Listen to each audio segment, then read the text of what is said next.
Hello बच्चों, आज हम पढ़ने वाले हैं DOE की वर्कशीट नंबर 32 मैथ्स के लिए, जहां हम पढ़ेंगे प्रायिकता। प्रायिकता हम पहले भी पढ़ चुके हैं। प्रायिकता क्या होती है? किसी घटना के घटने की जो संभावना होती है वो प्रायिकता कहलाती है। देखिए यहाँ पर पूर्व ज्ञान में भी लिखा हुआ है, एक घटना की प्रायिकता की समझ, सिक्के और पासे की पहचान में समझ को हम कैसे देखते हैं। हम पिछली कक्षाओं में प्रायिकता के बारे में जो पढ़ चुके हैं उसे हमने समझ लिया कि क्या होती है प्रायिकता, जो घटना घटने की संभावना होती है।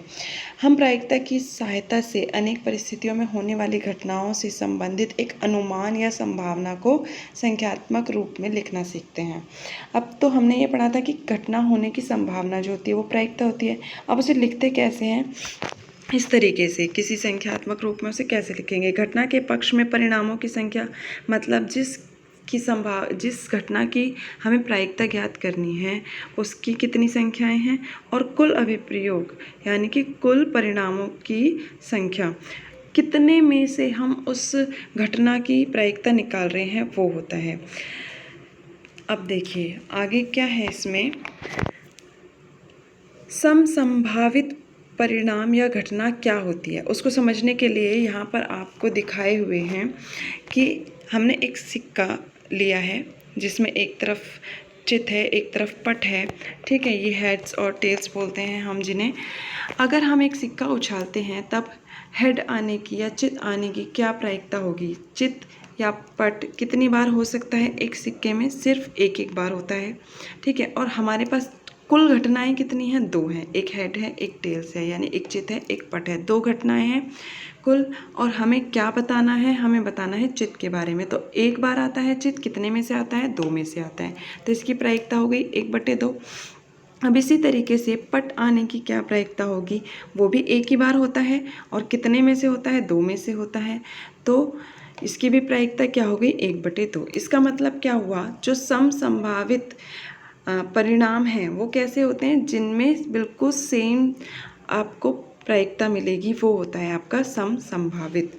ठीक है, आप देखिए आगे भी इसी तरीके से है। अगर हमारा एक पासा है हमारे पास इस तरीके से, ये जो डाइस होते हैं हमारी ये वाली, इसमें 1 से 6 तक नंबर लिखे हुए होते हैं। अगर हमें यहाँ ज्ञात करना है दो प्राप्त करने की प्रायिकता, दो कितनी बार हो सकता है एक डाइस पर, एक पासे पर? सिर्फ एक बार हो सकता है। और कुल कितनी संख्याएं होती हैं पासे पर? 6 होती हैं। तो हमने ये लिख दिया 1/6 आ गया इसकी प्रायिकता, परिणाम 2 प्राप्त करने की। इसी तरीके से अगर हमें परिणाम 5 प्राप्त करना हो तो उसकी प्रायिकता क्या होगी? उसकी भी प्रायिकता 1/6 होगी। क्यों होगी? क्योंकि 5 एक डाइस पर, एक पासे पर सिर्फ एक ही बार होता है, और कुल संख्याएं होती हैं हमारी 6। अब बताइए, क्या हम इस प्रयोग को समसंभावित कह सकते हैं? बिल्कुल कह सकते हैं। ये परिणाम हमारा समसंभावित है। क्यों? क्योंकि दोनों ही बार प्रायिकता जो है हमारी सेम आ रही है। अगर हम किसी भी नंबर का निकालेंगे तब भी हमारी प्रायिकता 1/6 ही आएगी। ठीक है, अब अगला देखते हैं हम। एक और उदाहरण है हमारे पास। एक थैले में 4 लाल और 2 पीली गेंदें हैं। ठीक है, सबके जो कलर हैं वो अलग हैं, साइज सबका सेम है। अब हमें यहाँ पर बताना है एक लाल गेंद आने की प्रायिकता क्या होगी। जो हमारी लाल गेंदें हैं वो कितनी हैं? वो हमारे पास हैं 4, और कुल गेंदें हमारी कितनी हैं? 4 लाल 2 पीली, तो हो गई हमारे पास 6 गेंदें। अगर हम इसको और शॉर्ट में लिखें तो ये हो जाएगा 2, और यहाँ पर आएगा 3, 2 से हमने काट दिया, 2/3 इसकी प्रायिकता हो गई। अब अगर पीली गेंद आने की प्रायिकता हमें ज्ञात करनी है, पीली गेंद है हमारे पास 2 और कुल गेंदें हैं हमारे पास 6। जब हम इसको काटेंगे तो ये आ जाएगा 1/3। इधर हमारे पास आया था 1/2, इधर हमारे पास आया है 1/3। तो आप यहाँ पर देख रहे हैं ये दोनों बिल्कुल अलग अलग हैं। जब दोनों परिणाम अलग अलग हैं तो क्या ये समसंभावित होंगे? नहीं, ये समसंभावित नहीं होंगे। ठीक है, अब देखिए यहाँ पर कुछ अभ्यास प्रश्न है हमारे पास। पहला प्रश्न है, 2 सिक्कों को एक साथ उछालने पर आने वाले संभावित परिणाम। ये देखिए, जो हमारे एक सिक्का उछाला जा रहा है 2 बार, उसको कैसे कैसे परिणामों में हम लिख सकते हैं। एक दो सिक्कों पर दो बार हेड आ सकता है। एक बार हमने उछाला, हेड आ गया दोनों सिक्कों पर, एक पर भी दूसरे पर भी हेड आ गया।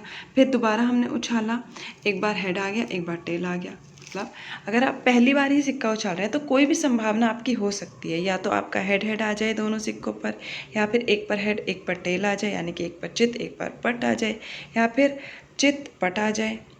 ठीक है, ये दोनों रिवर्स में आ सकते हैं, एक बार हेड एक बार टेल, एक बार टेल एक बार हेड, यानी कि एक बार चित एक बार पट, एक बार पट एक बार चित, इस तरीके से आ सकता है, कुछ भी आ सकता है। या फिर दोनों सिक्कों पर चित चित आ जाए, या दोनों सिक्कों पर पट पट आ जाए। ठीक है, तो ये हमारी 4 संभावनाएं होती हैं। अब अगला प्रश्न देखते हैं। अगला प्रश्न है, 10 पृथक पर्चियों पर 1 से 10 तक संख्याएं लिखी हुई हैं।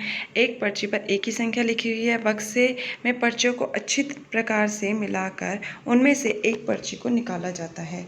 तब हमें प्रायिकता बतानी है। 5 प्राप्त करने की प्रायिकता क्या होगी और 6 से बड़ी एक संख्या प्राप्त करने की प्रायिकता क्या होगी।